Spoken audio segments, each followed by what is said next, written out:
Muy buenas noches. Aunque las noticias calientes pasan hoy por La Habana y el fallo de La Haya, decidimos dejar que se decanten un poco, especialmente esta última, a la cual le dedicaremos en nuestro próximo programa, y en este decidimos abordar uno de los tantos problemas que siguen vigentes en Colombia, que es el de la minería, el de la gran minería, el de las multinacionales, el de la minería criminal o ilegal asociada a las mafias, el de la minería artesanal, que es el único modo de subsistencia de muchas comunidades pobres. Y todas enfocado el tema a la forma como afectan el medio ambiente, preguntándonos si hay la suficiente o la institucionalidad ambiental tiene los suficientes dientes y los suficientes instrumentos para meter en cintura esa famosa locomotora minera, y si realmente esa locomotora minera que registra los más altos índices de inversión es tan rentable para largo y mediano plazo para nosotros los colombianos. Para tratar este y otros temas hemos invitado esta noche al doctor Julio Carrizosa, que yo diría que es el decano de los ecólogos en Colombia y padre del primer Código de Recursos Naturales cuando era director del INDERENA. También tenemos a la doctora Margarita Pacheco, arquitecta y urbanista, colaboradora de la Cátedra de Sostenibilidad de la UNESCO y directora del programa de este canal que se llama Su Madre Naturaleza, el único espacio en su género en la televisión colombiana. Como de costumbre, Antonio Caballero, periodista y escritor, me acompaña en la conducción del debate. Para empezar, vamos a hacer una breve vistazo del problema ambiental en un reportaje dirigido por Antonio Albinaña, el director del programa y el equipo periodístico de Las Claves, que está centrado en una entrevista con el reconocido ambientalista Gustavo Wilches Chaux. Así que los invito a verlo para que nos pongamos en contexto para adelantar después la discusión.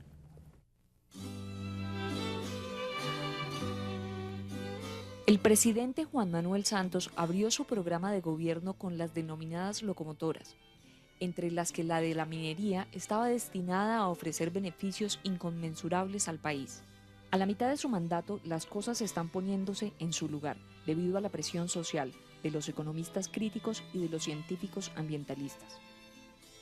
Se cuestiona a las grandes multinacionales que explotan las riquezas del subsuelo colombiano con escaso respeto al medio natural o a los derechos de los trabajadores y comunidades locales. Se encienden las alarmas cuando han de renovarse contratos fabulosos como el de Cerro Matoso, que explota una de las mayores reservas de níquel del planeta, con muy escaso beneficio para Colombia. A todo esto se une la ilegalidad de la mayoría de las explotaciones mineras del país. Solo aproximadamente un tercio están regularizadas y de ellas menos de la mitad tienen autorización ambiental, según datos de la Contraloría. A esto hay que añadir la denominada minería criminal. El ecólogo Gustavo Wilches Chaux establece así la clasificación de la actividad minera. Es la diferencia entre minería legal e ilegal. Y ahí hay que distinguir también entre la minería que es legal con el Estado y la que es legal con el Estado pero ilegal con los ecosistemas, ilegal con las comunidades. Hay minería, digamos, entre comillas, ilegal, que es la minería artesanal, el mazamorreo tradicional, y hay quienes intentan, digamos, meterla dentro del mismo costal con la gran minería ilegal. Eso es absurdo. Yo diría que esa es una minería ilegal con el Estado, pero legal con los ecosistemas. Y asimismo hay una minería que es legal con el Estado, pero ilegal con los ecosistemas. Y hay una minería, por supuesto, que es ilegal con todos, que es esa tremenda minería armada y totalmente destructiva, pero el concepto de la legalidad y de la ilegalidad hay que comenzarlo a mirar, entonces, no solamente desde el punto de vista de unos trámites administrativos, sino también desde el punto de vista del comportamiento con las comunidades y con los ecosistemas. Wilches Chaux describe la situación de un sector que se vincula al propio proceso de paz en marcha.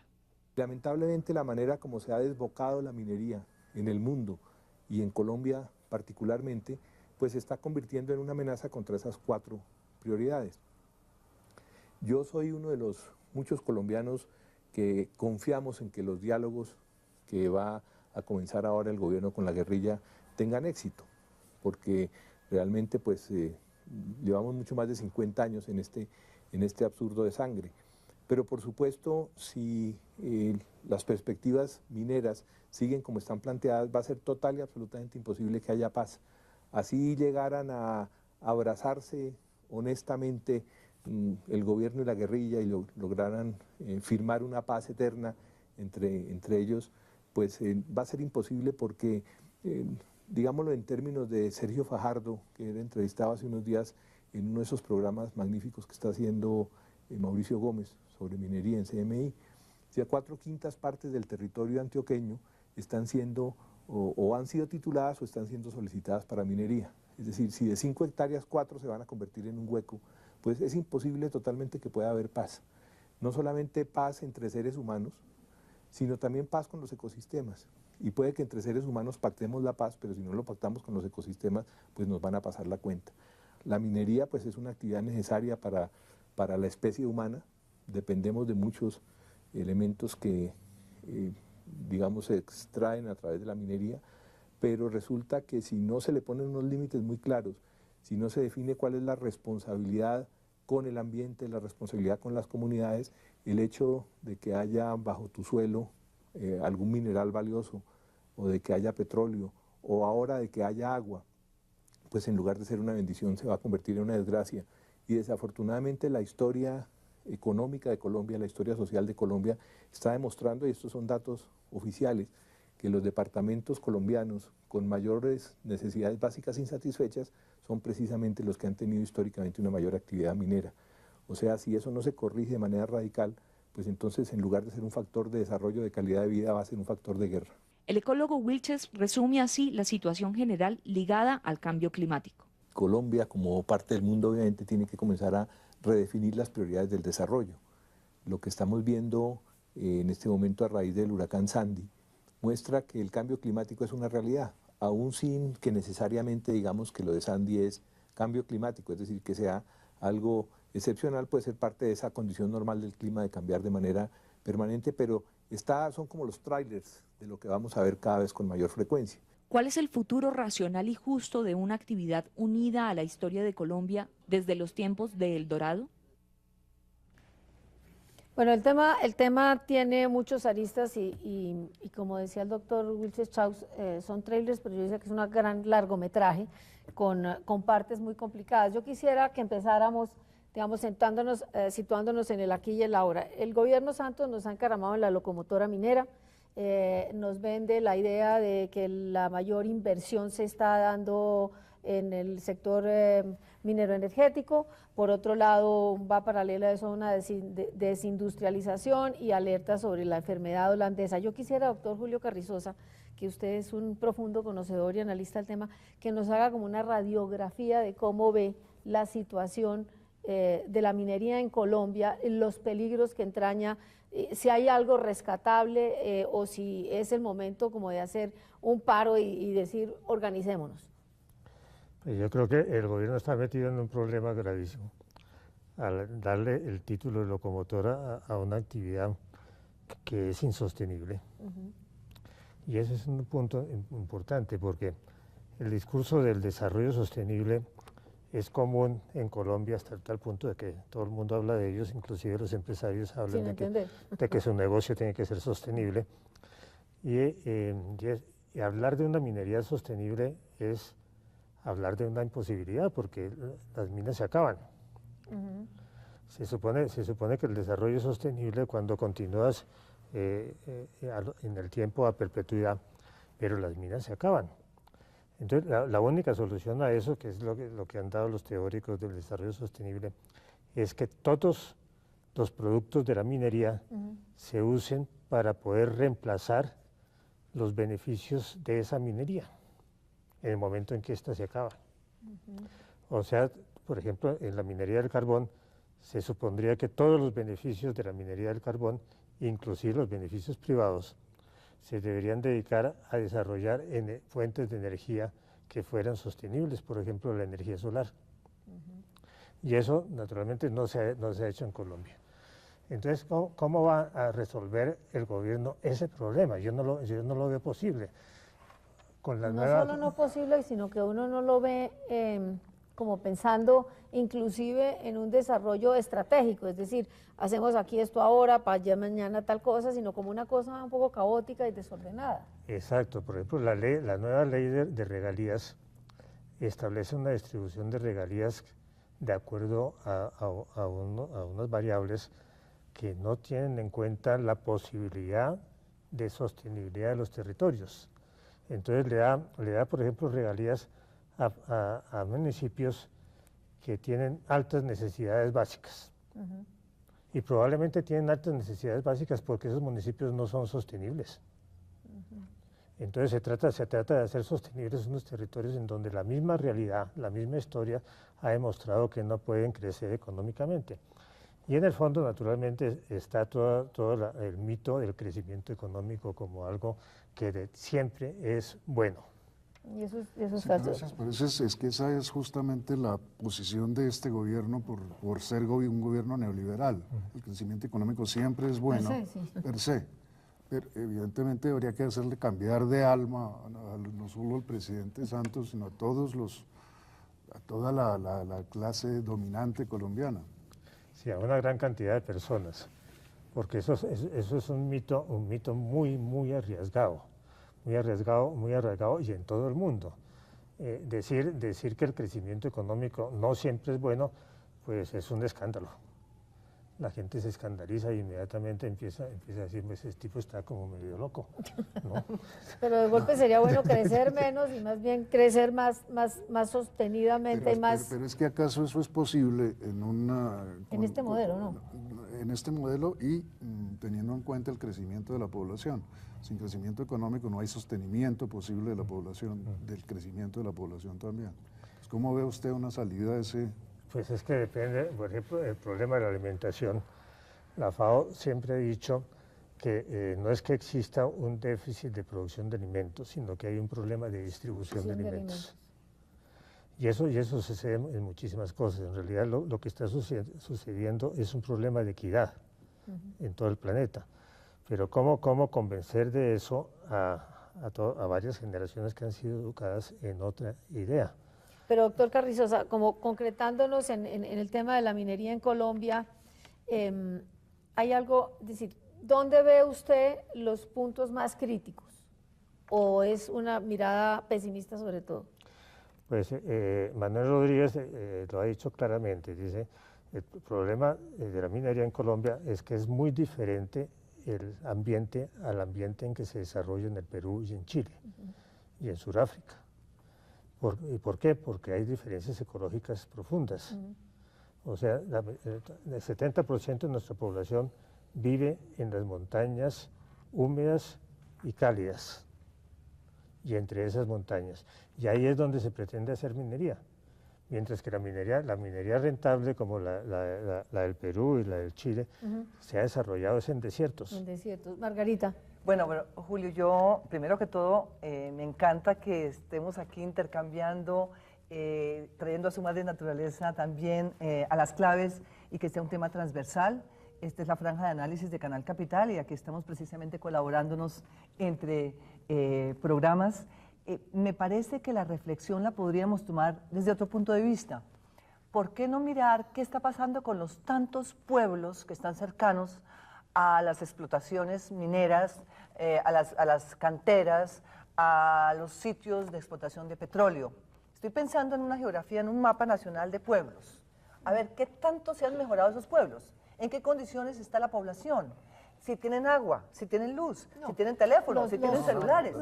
Entonces, pero la pregunta que yo les haría ahí es, ¿eso es imputable todo a las multinacionales o es imputable también a que las regalías que llegan a las regiones se las roban las administraciones locales o las destinan mal? Sí, eso es parte, porque todo eso se ha desarrollado en 50 años de guerra y de corrupción y de narcotráfico, pero en general los pueblos mineros en el mundo no les va bien. En el mundo y en la historia. Y en la historia, sí. La minería normalmente solo trae violencia, prostitución, pero eso es así desde los tiempos de los ¿Australia y romanos. Canadá es igual? Pregunto. Bueno, en Australia también hay una diferencia ecológica. Las explotaciones mineras en Australia son sitios muy desérticos. Son eriales. Aquí Sí, lo que son hacemos eriales, es convertir en erial lo que era sabana o lo que era montaña. Sí. Bueno, mírese, por ejemplo, María Elvira, miremos La Guajira, miremos Cerrejón, mina a cielo abierto de la más grande de Sudamérica. Y uno ve pasar el tren con la carga de carbón que va hacia Vallaportete. Y está uno desde el Cabo de la Vela mirando a las poblaciones locales, yendo en burro, en paralelo con el tren, con la locomotora chiquita que lleva el carbón hacia el puerto. Entonces uno se dice, ¿dónde está aquí la igualdad? ¿O dónde están las regalías? ¿O cómo se han mejorado desde el punto de vista ambiental, socioeconómico, estos pueblos? Entonces, si ponemos ese contraste, entonces, ¿cómo podemos decir que esto es sostenible? Ahora, Julio, ¿estás de acuerdo que son recursos no renovables? Antes habíamos estamos montados en un modelo sobre la base de la explotación de unos recursos que son finitos. Entonces, eso hace una contradicción en los términos que ni siquiera puede ser sostenible porque, como decía el doctor Julio Carrizosa, se acaba.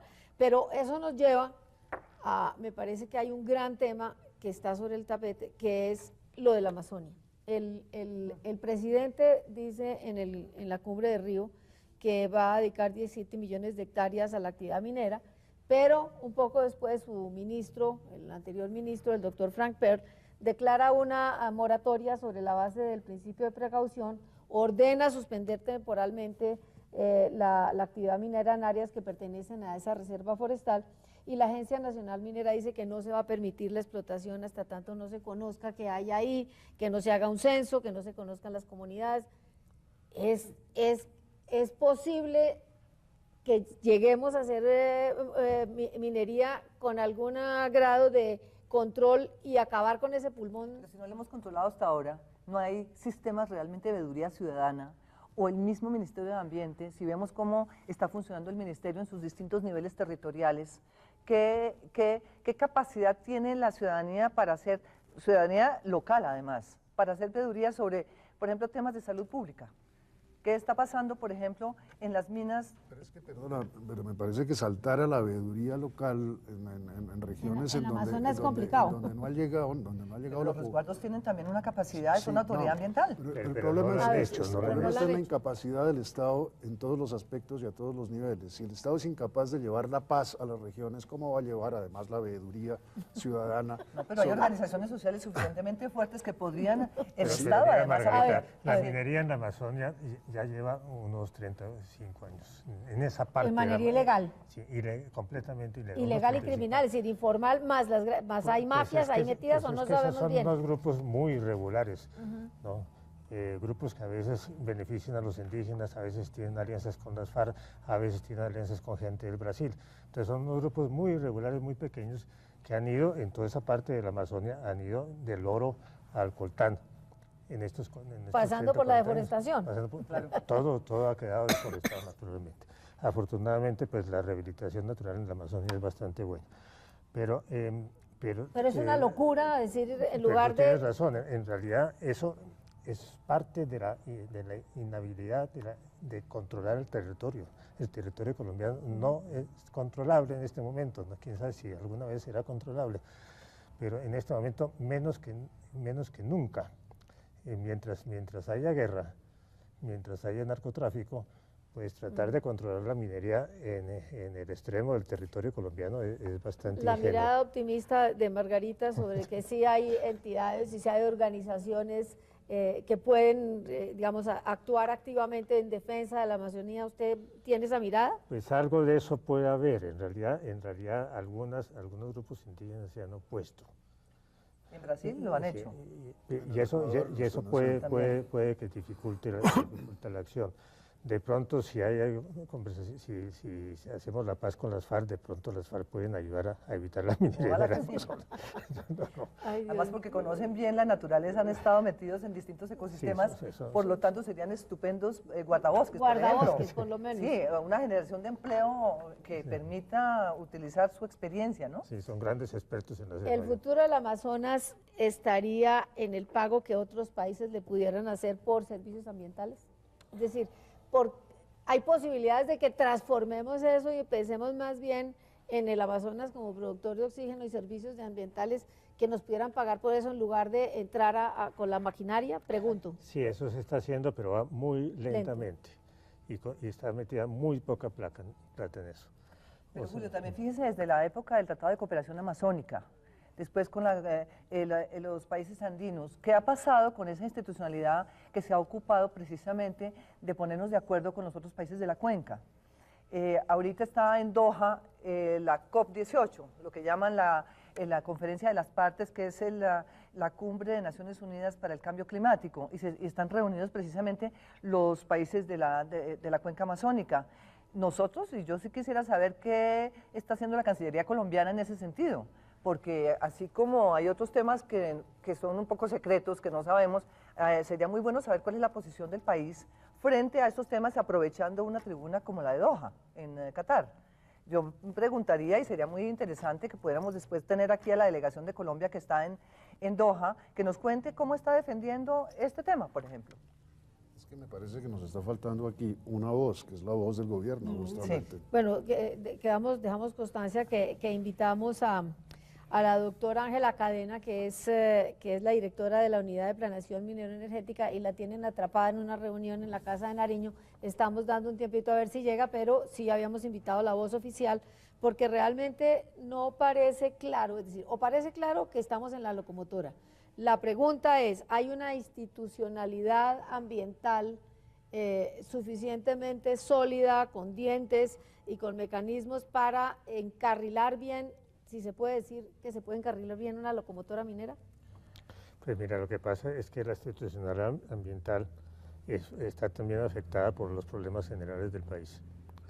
O sea, teóricamente lo que se hizo en la Ley 99 fue único en el mundo prácticamente. ¿Qué es la Ley 99 aquí para los...? La que estableció el Sistema Nacional Ambiental. Ya. Del 93. Del 93. Ya. Y eso fue único a nivel teórico. Pero es que aquí nos la pasamos diciendo que tenemos los mejores códigos, las mejores leyes y no se Pero cumple se empezó nada. a desarrollar eso en medio de la guerra, en medio de la corrupción, afectada por el narcotráfico. Los capos del narcotráfico se hicieron dueños de varias partes de la institucionalidad ambiental, ¿no? Y apenas estamos empezando a salir de ese problema. Y en ese proceso se acabó la capacidad técnica de las corporaciones, o por lo menos se redujo a un mínimo. Entonces se volvieron botines burocráticos. Exacto, y llegó un momento en que nadie de las corporaciones podía salir al campo sin permiso de no sé quién. De los paramilitares. Julio, pero sí sería importante saber cuál es el papel que juegan las corporaciones autónomas regionales en el tema minero, a nivel regional. ¿Qué permiso dan? ¿Cómo se comunican con la Agencia Nacional de Licencias Ambientales? En este momento, al CINA hay que reforzarlo por algún lado. Sabemos que el Sistema Nacional Ambiental, que creó la Ley 99-93. Pues empezamos con muchísima fuerza, un SINA que tiene distintos niveles territoriales, las ciudades mayores de 1.000.000 de habitantes tienen su Secretaría de Ambiente, por lo tanto, ellas manejan de manera bastante autónoma su política ambiental. Por ejemplo, el Distrito Capital, Bogotá, Cundinamarca, Medellín, Barranquilla, Cartagena tienen sus secretarías. Pero ¿qué pasa entonces con las zonas donde se han entregado las licencias de explotación minera? ¿Cómo actúa la corporación regional? ¿Cómo nos lo cuentan? No, la pregunta es cómo entregaron, porque creo que entregaban licencia, uno lleva con la cédula, da 500.000 pesos y le dan licencia minera, ¿o no? No estamos llenos de... Pero eso no es las corporaciones, sino... No, la Ingeominas. Sí. Sí, pero es que ahí tenemos un problema de comunicación muy profundo, un abismo entre la comunicación entre el Ministerio de Minas y Energía y el Ministerio de Ambiente. Es que van por los dos lados exactamente, distintos. Exacto. Y es ahí donde uno siente la debilidad de la parte del sistema ambiental, porque no hemos tenido realmente la fuerza de decirle al Ministerio de Minas y Energía, por favor... ¿La fuerza o la voluntad? ¿Qué quiere decir? ¿Quiénes somos nosotros? Bueno, nosotros la ciudadanía también. Sí. La ciudadanía ha sido es que la ciudadanía está repartida en muchísimas bueno, opiniones. Entonces, sí, es verdad que el concepto de sociedad civil ha sido un concepto bastante etéreo y heterogéneo. Hay organizaciones sociales, ha habido un ecofondo, hay personas que representan, digamos, intereses de la comunidad, pero ha faltado liderazgo. Eso sí es cierto. Doctor Carrizosa, usted que es el padre del Código de Recursos Naturales y que lleva muchos años en esto, ¿ha cambiado de entonces a hoy la conciencia ambiental entre los colombianos? ¿Hay más conciencia? Y hemos visto unos brotes en Santurbán, en Cajamarca, en La Colosa, en el Quimbo, es decir, hay algo como ya de conciencia de la sociedad, de las comunidades para defender sus recursos. Sí, afortunadamente sí, en realidad los casos que has nombrado son sorprendentes. en un país tan sumamente débil institucionalmente, que haya reaccionado la gente en esa forma, es sorpresivo y es muy optimista. O sea, parece que sí, en las regiones la gente se está dando cuenta y está presionando. Las consultas previas están funcionando, van a funcionar, están bien diseñadas. Pero antes yo quisiera volver sobre un tema. Yo creo que el papel de los medios, María Elvira y Antonio, es efectivamente hay que reconocer que de un tiempo para acá sí ha habido una injerencia de los medios fundamental en la educación ciudadana, y que la gente del común, muchos de los televidentes que antes ni siquiera pensaban en la minería, están ahorita pensando, bueno, ¿y nosotros qué podemos hacer? ¿Qué podemos hacer desde Tunjuelito con las canteras que dejó una multinacional y que dejó unos cráteres en medio de la cuenca del río Tunjuelito, y que cuando llueve se llenan de agua, es un peligro, es un alto riesgo para la ciudadanía? O sea, la gente ya lo está viviendo tan en carne propia que dice, bueno, ¿qué hacemos? Lo está viviendo hacia las mineras que le afectan su vida, pero la gente tiene conciencia de que desde su casa, en el día a día, en la vida diaria, puede tener unas actitudes positivas en defensa del medio ambiente, o nos falta mucha educación ambiental. Yo creo que en algunas cosas sí, pero en cosas grandes como esto de la minería, yo creo que hay mucha confusión. Y esa confusión surge de la magnitud enorme de los recursos que están en juego. O sea, cuando uno le dice al Ministerio de Minas, bueno, trate de trancar esto, entonces el Ministerio de Minas se une al Ministerio de Hacienda y a Planeación Nacional y demuestran al país la cantidad de recursos que entran por la minería. Y además se los muestran mal. Hay un estudio de un especialista, se llama Rodrigo Rudas, que demuestra que se está pagando por la minería mucho menos de lo que se les está dando en deducciones. Exacto. Y ahí va otro punto, los manuales de compensación ambiental, los estándares altos dejo estas preguntas planteadas para la segunda parte del programa. ¿Estamos cumpliendo, o las grandes mineras están cumpliendo con los estándares internacionales? Doctor, los dejo en suspenso, volvemos en un momento.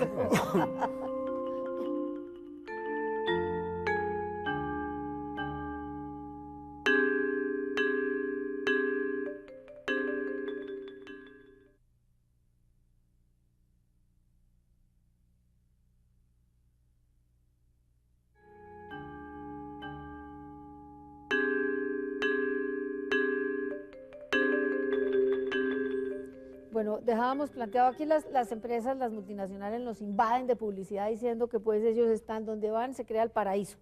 Terrenal. Pero algunas investigaciones han mostrado, por ejemplo, con respecto a Cerro Matoso, el caso concreto la prórroga cuyo contrato está negociando el gobierno, que liquidan más las regalías, que lo que nos llega después se sale por exenciones, es decir, que es más lo que se llevan que lo que nos dejan, y que lo que nos dejan son eriales. ¿Dónde están las fallas grandes? Las fallas en los controles, las fallas en las inspecciones previas, las fallas en los planes ambientales, la laxitud de los gobiernos que con tal de que llegue inversión extranjera están dispuestos a cualquier cosa. Doctor Julio. Yo creo que hay un problema grande que es el problema de conocimiento. O sea, hacer minería en grande escala en trópicos húmedos, montañosos, no es común. Entonces los mismos mineros no saben qué puede pasar. ¿Cuál es la vulnerabilidad de esos ecosistemas? Inclusive ellos se están inventando las técnicas para poder extraer, por ejemplo, pequeñas cantidades de oro en Santurbán. El oro está muy disperso, y entonces ellos trataron de inventarse las técnicas. O sea que hay una Nosotros falla, de conejillos de Indias. Sí, hay una falla de conocimiento, y esa falla de conocimiento no se puede conseguir resolver a corto plazo. Pero también serán exigencias, Julio, que tiene que hacerle el gobierno a las empresas de ese conocimiento. El Instituto von Humboldt tiene una información importante sobre los distintos ecosistemas, los pisos térmicos donde se hacen las explotaciones. Entonces, ¿por qué esa información no circula? No, esa información generalmente la usan en los estudios de impacto ambiental, pero hay cosas que no se conocen, como por ejemplo las interrelaciones entre el agua subterránea y los minerales. En Colombia, en unas cordilleras tan sumamente complejas como las cordilleras colombianas. Y eso, para conocer eso, se necesitan muchos años de investigación. Estamos arriesgando Es decir, mucho. muchos años de explotación minera también. Sí. Sí. Mejor dicho, estamos en la maldición de los recursos naturales. Estamos en sí, ese... parte de eso es eso. Yo insisto en que en la escuela nos enseñan que Colombia es un país riquísimo y no es así. Colombia es un país complejísimo. Complejísimo, riquísimo en biodiversidad, que nos la estamos feriando todos los días. Que es muy difícil, que es muy difícil. Y culturalmente también muy complejo porque las comunidades también tienen un uso de los recursos naturales no renovables, pero eso se ha pasado como tabla rasa, ¿cierto? Ese conocimiento ancestral de las comunidades sobre hasta cuánta cantidad se puede sacar y la otra tiene que quedarse quieta. Y otros, en los resguardos indígenas, por ejemplo, o en los territorios de los afrodescendientes en el Chocó, ¿cómo es posible que sigamos explotando el oro de esa manera y que siga esta pobreza creciente que todos conocemos? Justamente lo que sucede es que ya no son las comunidades las que explotan los recursos, sino son grandes empresas multinacionales. ¿Quién tala la madera de los árboles en el Chocó? No son las comunidades. ¿Pero quién le da permiso? Naturalmente, o quién no le da, o quién no necesita pedir permiso, justamente por la falta de control, la falta de capacidad de control del Estado colombiano. Las comunidades indígenas no explotan el petróleo, entonces no se puede aprender de ellas la manera de explotar el petróleo. Pero sí de respetar y que su discurso de Es no respeto a tocar la el madre petróleo. naturaleza sea un discurso que sea respetado también por las autoridades. Sí, lo que pasa es que ese discurso no es aceptado universalmente y no es el dominante. Se trata de combatir el discurso dominante, pero no de... Es decir, no me parece que baste con simplemente decir, no, hagamos lo que hacen las comunidades tradicionales que respetan la madre naturaleza. No se trata tampoco de caer en la autarcia, estoy totalmente de acuerdo. De hecho, hay además sistemas participativos para que las licencias tengan además consultas previas con las comunidades y tengan algo que decir. ¿Se están haciendo realmente esas consultas? Volvemos a lo mismo que es ahorita, que es la teoría. La teoría es avanzadísima en Colombia, lo decía hace un momento el doctor Julio Carrizosa. Y la práctica sabemos Pero cómo la práctica la estamos viendo. La práctica es así. Bueno, yo diría, como Julio fue nuestro profesor y director del Instituto de Estudios Ambientales en la Universidad Nacional, me ufano de ser su alumna, y usted es mi maestro. Desde la universidad yo pregunto, ¿qué papel está jugando la universidad en todo esto? En todo ese conocimiento que está generando la universidad pública y las universidades regionales. ¿Y dónde está esa masa crítica para que las multinacionales tengan y absorban ese conocimiento? Pero volviendo a las multinacionales, doctor Julio, los pagos por compensación ambiental se les está exigiendo muy poquito a esas multinacionales, o no estamos verificando, o ellos hacen lo que les da la gana, porque realmente lo que dicen es que es más, ahora a raíz de lo de Cerro Matosos dice que si les van a prorrogar es con unas exigencias de compensación ambiental mucho mayores. Nos está faltando un poco sentarnos con pie firme frente a eso. Sí, en realidad si se habla de desarrollo sostenible minero, pues eso tendría que ser muchísimo más grande y además tendría que ser muy dirigido. O sea, las compensaciones entiendo, muchas veces están mejorando la forma como se están pidiendo. Ya no se está pidiendo que siembren árboles en cualquier sitio, sino se está diciendo que se siembren en algún sitio. Pero la gran compensación tendría que ser del orden, por ejemplo, para el carbón, tendría que ser del orden energético. Lo que dice usted, es decir, que la compensación, creando energías limpias. Creando energías limpias, pues lo óptimo sería, en una utopía, que todo lo que se produjera con el carbón sirviera para investigar energía solar y que aquí tuviéramos un desarrollo de una gran... Sí, lo que pasa es que eso ya es pretender un cambio en la naturaleza humana. Los dueños de las minas no Por eso dije utopía. Sí, pero Julio, por ejemplo, mire, está el proyecto de los eólicos en La Guajira. Vimos que el Banco Mundial y la Conservación Internacional hicieron un gran proyecto allí de energías alternativas, eólicas. Uno va a La Guajira y ve estos maravillosos molinos de viento. Y muy cerca por Tete, ¿no? Sí. Ahora, uno se pregunta, ¿de qué ha servido esa inversión de millones de dólares en un proyecto de cooperación internacional para ensayar energía eólica, que sería un proyecto piloto? Sí. Yo me pregunto cuántas rancherías están sirviendo de esa energía, o qué han aprendido de esa energía eólica. O sea, estamos frente al discurso de las energías alternativas, de la cual estoy seguro que estamos todos de acuerdo que hay que acelerar el tema, en el mercado además, eólica, solar y otras. Pero entonces, sobre los proyectos piloto que tiene Colombia, ¿qué ha pasado? ¿Qué hemos aprendido allí? ¿Por qué no hemos reproducido eso? Habría que preguntárselo justamente al Ministerio del Medio Ambiente, ¿no? Pues sería muy bueno que el ministerio Se pronunciara. Ustedes deben tener un correo electrónico donde la gente le escribe las claves, entonces ojalá que nos dijeran, ¿no? Bueno, en No, y habría términos... que presentárselo también a los empresarios, porque en realidad muchas de esas cosas se quedan a nivel piloto. Y los empresarios nunca se han interesado en convertirlos en empresas. Claro. Entonces hubo un momento en donde había en la Universidad Nacional un grupo muy fuerte en energía solar. Es que me dice, una industria de fabricación de paneles solares sería Y en ese momento hubiéramos podido hacer un salto como lo hizo España Israel. o Israel, pero no hubo empresarios que quisieran hacerlo. Nos quedamos No, cortos. es que yo creo que la presión de los combustibles fósiles es suficientemente fuerte como para prevenir Para o como para desestimar. frenar y desestimular otras investigaciones. Ahora, aquí también hay una responsabilidad de conciencias.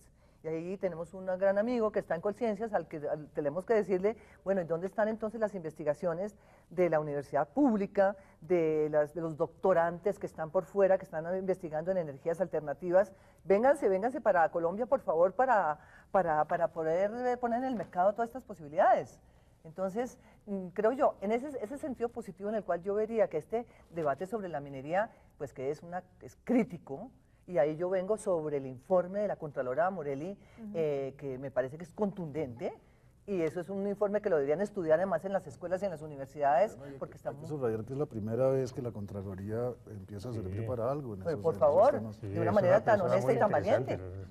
Entonces tenemos esa información, usemos esa información para generar política pública. Entonces sería muy bueno escuchar al ministro de Ambiente actual a ver qué dice frente a las energías alternativas. Yo hasta el momento no he oído nada, No hemos pero oído sí nada. ojalá que nos dijera, ¿no? Tenemos un gran problema aparte, digamos, del gran daño que está haciendo la gran minería, que tiene pocos controles a pesar de que es controlable, ¿sí? Porque tiene las licencias, etcétera, etcétera. Tenemos el gran problema de la minería ilegal, de la minería vinculada por las mafias, que según algunos datos producen el 90% del oro extraído en Colombia es de parte de las minerías ilegales ligadas con las mafias. El 90%. Dicen, algunas estadísticas dice es la nueva coca. Bueno, hay que dudar un poco. Bueno, hay que ¿cómo dudar ve un usted? poco, porque en realidad, pues gran parte de eso no es, como lo dicen ahora, criminal. ¿No? Gran parte de eso es todavía tradicional. Es decir, Es ¿se tradicional y traslapan las artesanal. dos cosas? ¿Se traslapa la sí, minería informal sí, con claro la está, minería criminal? porque ha habido grupos mineros que extraen oro a todo lo largo de la Bueno, historia. pues, Eso sí, nosotros pues no. el dorado. Sí, El oro Colombia se momposino, fundó por toda la razones filigrana mineras. momposina, los sinúes. Sí. Pero, y en los últimos, yo diría 40 años, que el precio del oro estuvo bajo, hubo mucha gente que sobrevivió sacando pepitas de oro de las corrientes de agua. O sea, era un proceso de alimentación básica. ¿Qué tan depredadora es la minería artesanal?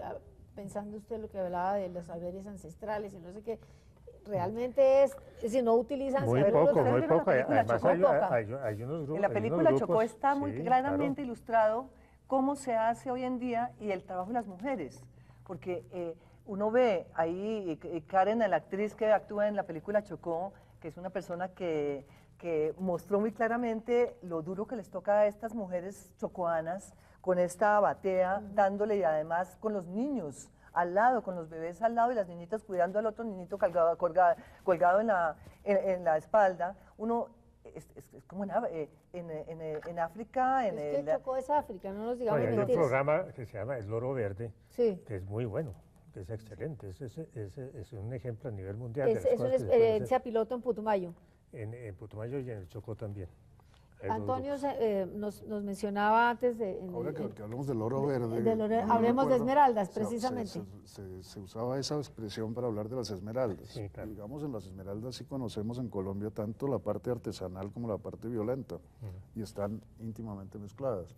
Las zonas esmeraldíferas han sido tradicionalmente las más violentas del país desde siempre. asociadas también a grandes extensiones de tierra, ¿no? Que en este momento se supone que están en pleno tema de restitución de esas pero tierras. Eso es o eso con reciente. eso es con- Eso es reciente porque en una época todas esas tierras no tenían ningún valor desde el punto de vista salvo por las minas de esmeraldas. Es decir, no es que... Pues tanto que un proceso de pacificación en la zona esmeraldífera. Sí, claro, que era un ejemplo. Que era un ejemplo, era entre ellos y un cura que creo que ayudó, ¿no? Siempre hay un cura.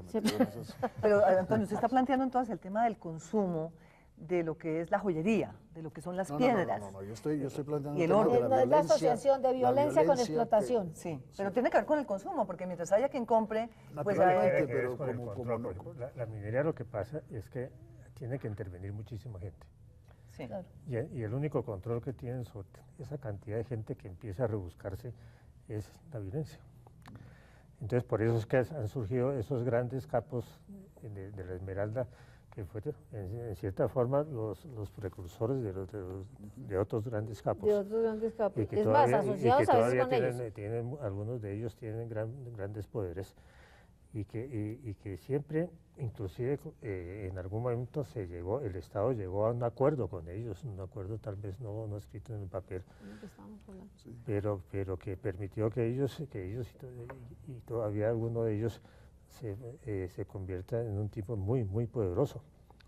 Entonces, eso de las esmeraldas, pues se ve también en el África con los diamantes. Los diamantes en el África han sido la fuente de violencia más espantosa. Los desastres más horribles. Sí, Bueno, de colonización. Dicen en general que en los países mineros y en las zonas mineras es donde están los índices más altos de violación de los derechos humanos, aquí y en Cafarnaún. Sí. Prostitución. Todo lo que viene como proceso de urbanización acelerado y espontáneo alrededor de lo que produce la actividad minera y petrolera, ¿no? Ambas cosas. Y además el Estado tampoco lo controla, porque hay un proceso de urbanización y ¿qué pasa después de que se vaya, de que se cierra la mina? ¿Queda esto allí, perdido, suelto? Sí, eso lo hemos visto muchísimo en las películas de Hollywood, ¿no? Sí. Están llenas de pueblos fantasmas. Pero Hollywood, Colombia... Hollywood, digamos, nos muestra lo que va a ser Colombia. Sí, o sea que no es ninguna cine no, utopía, es la realidad completa. La realidad y no es cine educativo. Los veo supremamente pesimistas y realmente creo que hay razones para ello. ¿Cuáles son las salidas? Pero antes de pensar en las salidas y volviéndome al comienzo, diciendo que no íbamos a tocar el tema de La Haya, hay un tema ambiental metido en el fallo de La Haya que es interesante, que es la reserva de biosfera del Sea Flower, que queda exactamente dividida, la mitad para Nicaragua, la mitad para Colombia. La pregunta, doctor Julio, es, al ser una reserva declarada por la UNESCO, ¿obliga a Nicaragua a respetarla como nosotros nos propusimos respetarla, impidiendo la explotación petrolera, o cómo piensa que...? Por lo menos hay una obligación ética. En realidad, en este caso, Colombia ha desempeñado un papel muy bien interesante y muy diferente a otros casos. Es que Colombia ha adoptado unas posiciones éticas de muy alto nivel.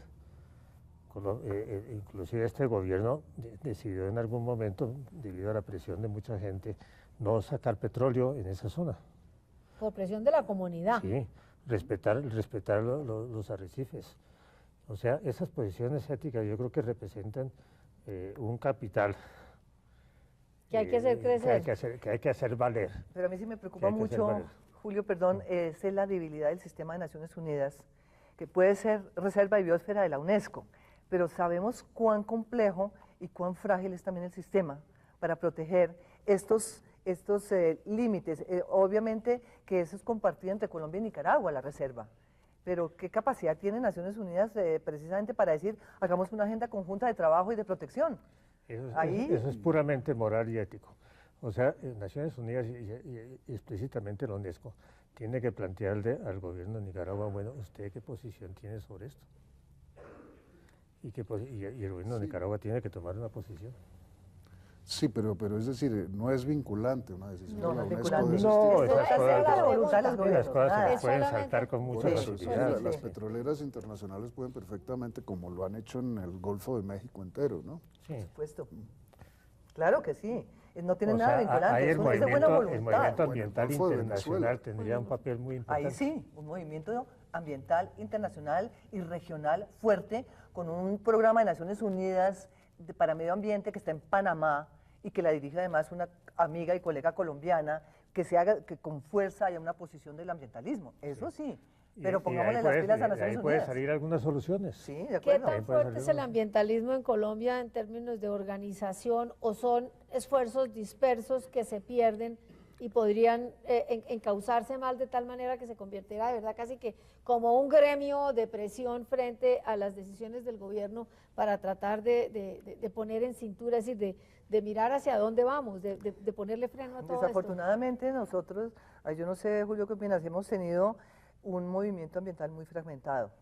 Desafortunadamente, y ojalá que estos temas gruesos de país, de política pública, sean la razón para volvernos a unir, además no solamente los ambientalistas, todos nosotros, ustedes son igual de ambientalistas que nosotros porque por eso nos están invitando a este programa, más todas las redes sociales que manejamos a través de Su Madre Naturaleza, más todas las redes que manejan los otros programas también de la franja de análisis, porque estamos realmente uniendo esfuerzos y criterios para defender los ecosistemas nacionales que, como decías tú al comienzo, son de una altísima vulnerabilidad y que las petroleras y las multinacionales no conocen. Eso es muy cierto, Julio, y creo que has dado ahí en el clavo.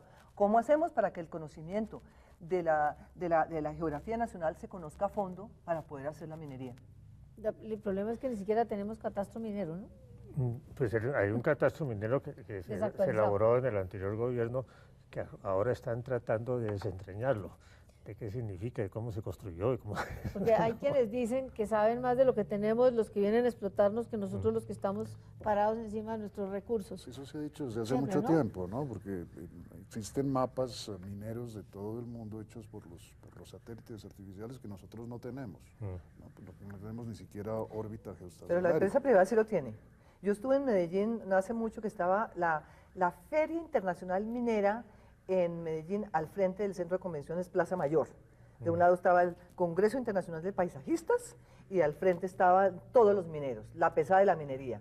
Yo pues, por supuesto, me fui a fisgonear allá a ver qué era lo que había y me sorprendió el nivel de información con sistemas catastrales, con satélite, se sabe perfectamente. Además, una persona como que ha hecho estos estudios tan importantes. Bueno, Julio Fierro, por ejemplo, tiene una información muy importante sobre cómo está el mapa del Cesar.